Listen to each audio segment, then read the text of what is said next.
There's no question in my mind that this is what we now know happened is a very, very grave matter indeed. For somebody to have worked for the BBC and at the BBC over a number of decades and to have been responsible for what the police describe as an unprecedented scale of child sexual exploitation there is no question in my mind this is a very grave matter indeed. Would you accept that this has not been handled well by the BBC in the last few weeks? No, I wouldn't accept that. I would accept that there have been times when we have taken longer to do things than in a perfect world I would have liked.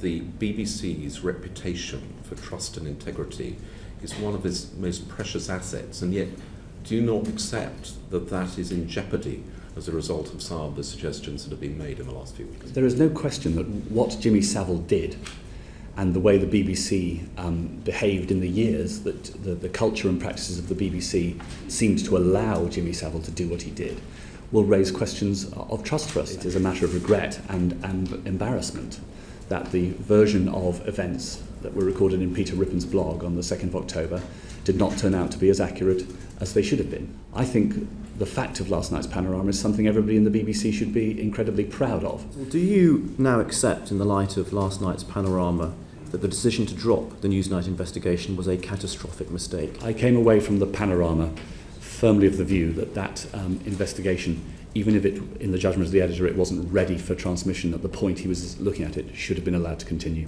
Isn't one of the basic questions you go to the editor and say, what conversations did you have with Helen Bowden? What conversations did you have with Steve Mitchell? They spoke to Peter Rippon, as I understand it, during the investigation. Could that not have been interpreted by Peter Rippon as pressure from above to drop the investigation? I would say that I don't regard it as an inappropriate point in any sense to make to an editor. Helen said to me, I wanted to tell you, this is to the best of my recollection because this is a conversation a long time ago.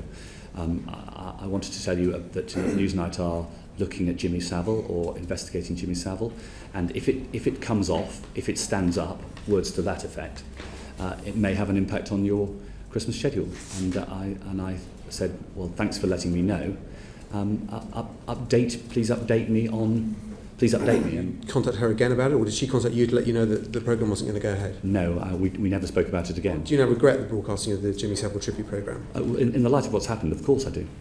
Yeah, and if you'd asked more questions at the time, maybe it never would have gone to air. I've been accused of intervening, of getting the Newsnight investigation stopped out of a desire to protect the Jimmy Savile programmes, and I've been accused of not having shown enough interest in the Jimmy Savile programmes. I was trying to find the right place on that line. You failed. I don't believe I did fail, but I believe the system as a whole seems not to have got this right.